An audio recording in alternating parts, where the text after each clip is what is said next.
7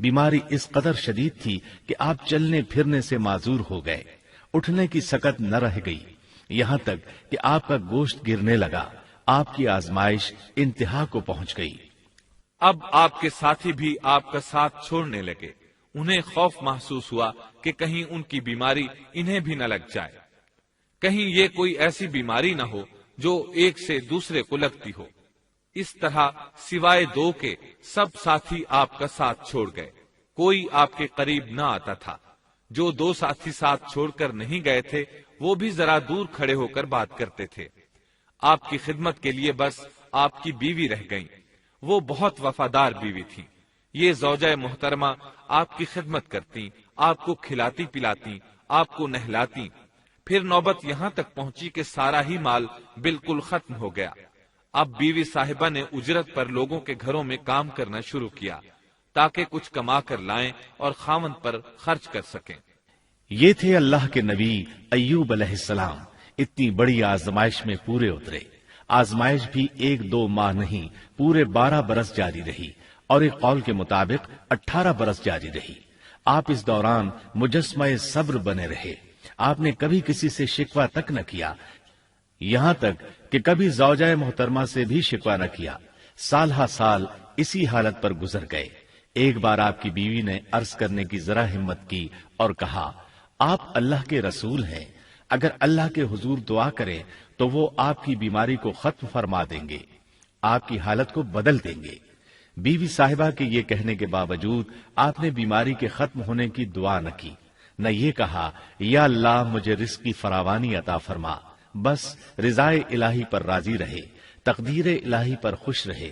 آپ نے بیوی سے فرمایا، ذرا بتاؤ تو ہم کتنا عرصہ خوشحالی اور فراوانی میں رہے ہیں، کتنا عرصہ ہم ناز و نعمت میں رہے ہیں؟ انہوں نے جواب دیا، 80 سال۔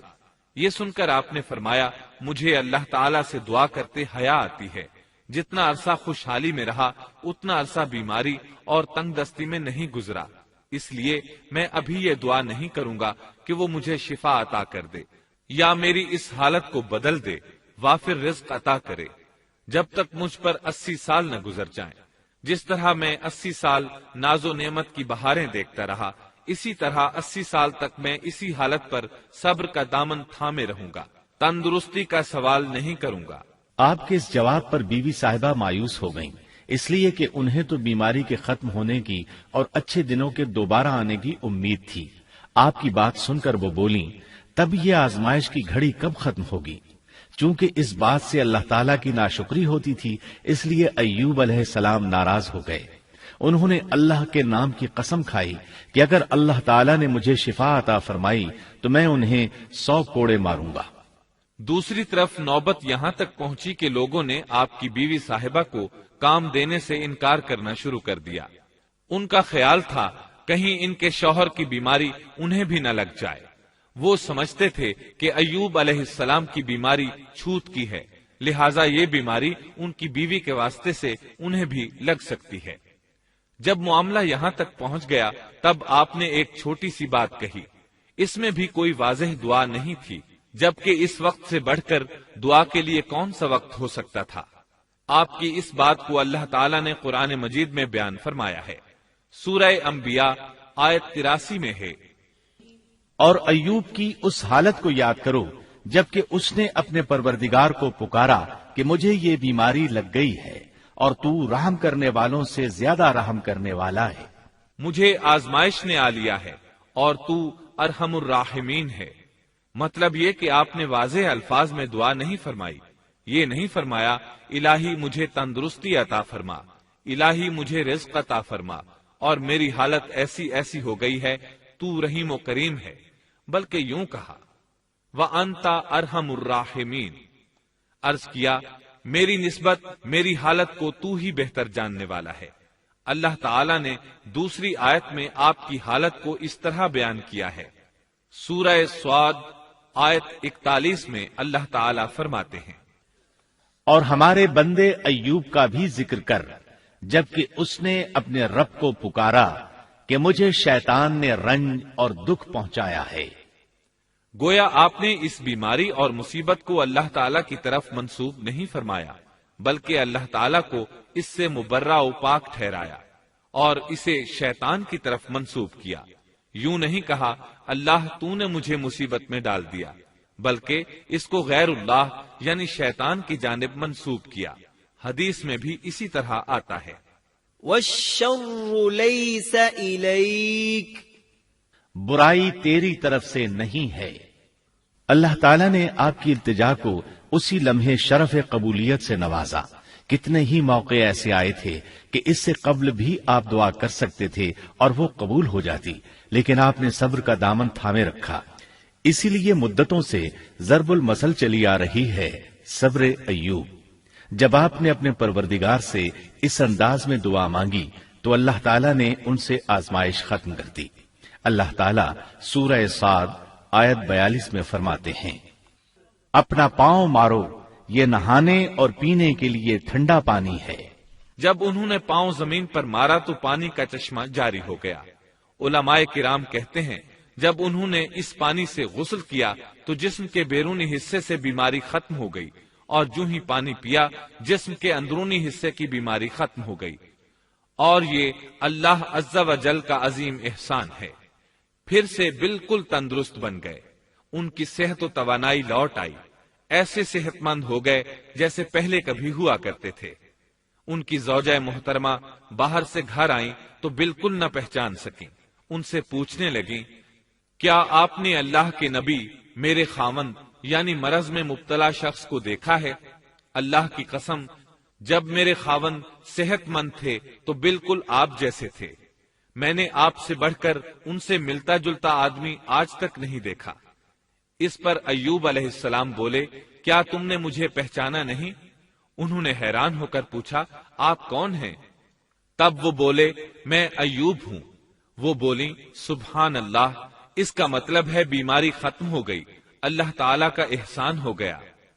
اس کے بعد اللہ تعالیٰ نے انہیں اہل و عیال کی نعمتیں بھی لوٹا دی، ان کے مویشی بھی انہیں واپس مل گئے۔ سیدنا ابن عباس رضی اللہ عنہما فرماتے ہیں، اللہ تعالیٰ نے صرف انہیں ہی اپنے فضل و کرم سے نہیں نوازا بلکہ ان کے ساتھ ان کی اہلیہ کو بھی اپنے خاص فضل و کرم سے نوازا، اس لیے کہ انہوں نے بھی اس عظیم آزمائش میں صبر کیا تھا، عظیم صبر کا مظاہرہ کیا تھا۔ اللہ تعالیٰ نے ان کی جوانی کو بھی لوٹا دیا۔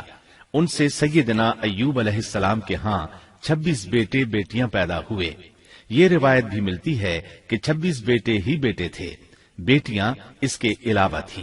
اللہ تعالیٰ سورہ انبیاء آیت 84 میں فرماتے ہیں، ہم نے اس کو اہل و عیال عطا فرمائے بلکہ ان کے ساتھ ویسے ہی اور اپنی خاص مہربانی سے، تاکہ سچے بندوں کے لیے سبب نصیحت ہو۔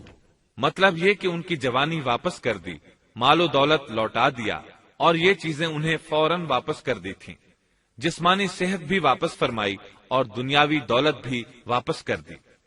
امام بخاری، امام احمد اور دیگر محدثین نبی کریم صلی اللہ علیہ وسلم سے روایت بیان کرتے ہیں کہ نبی کریم صلی اللہ علیہ وسلم نے فرمایا، جب سیدنا ایوب علیہ السلام غسل فرما رہے تھے تو ان پر ٹڈیوں کی موسلا دھار بارش ہونے لگی۔ یہ ٹڈیاں کیا تھیں؟ وہ سونے کی ٹڈیاں تھیں۔ اللہ تعالیٰ ان کو غسل کے دوران ہی اتارنے لگے۔ ایوب علیہ السلام نے ان کو کپڑے میں جمع کرنا شروع کیا۔ اس پر اللہ تعالیٰ نے فرمایا، اے ایوب، کیا میں نے تجھے مالدار نہیں بنا دیا؟ اس نئے نازل ہونے والے مال سے بے پرواہ نہیں بنا دیا؟ ایوب علیہ السلام نے عرض کیا، جی ہاں میرے پروردگار، لیکن میں آپ کی رحمت اور برکت سے تو بے پرواہ نہیں ہو سکتا۔ ہاں اے رب، لیکن میں تیری برکت سے دور کیسے رہ سکتا ہوں؟ ان کا مال و دولت سب واپس مل گیا، اہل و عیال بھی مل گئے، صحت بھی پلٹ آئی۔ یہ سب اللہ کے خاص فضل و کرم سے تھا اور اس عظیم صبر کے صلے میں تھا جو انہوں نے کیا تھا۔ اللہ تعالیٰ نے ان کی اہلیہ محترمہ پر بھی نرمی فرمائی، جیسا کہ سورہ صاد آیت 44 میں فرماتے ہیں، اور اپنے ہاتھ میں تنکوں کی ایک جھاڑو پکڑو۔ بالکل باریک تنکوں کی ایک جھاڑو لو، اس میں 100 تنکے ہوں، ان کو اکٹھا کر لو۔ اس کے بعد فرمایا، جھاڑو سے اسے مار اور قسم کے خلاف نہ کر۔ مطلب یہ کہ ایوب علیہ السلام نے اپنی بیوی کو 100 کوڑے مارنے کی قسم کھائی تھی۔ اللہ نے یہ تدبیر سمجھائی کہ 100 تنکوں کا جھاڑو لے کر ایک بار انہیں مارو اور قسم پوری کرو، قسم کی خلاف ورزی نہ کرو۔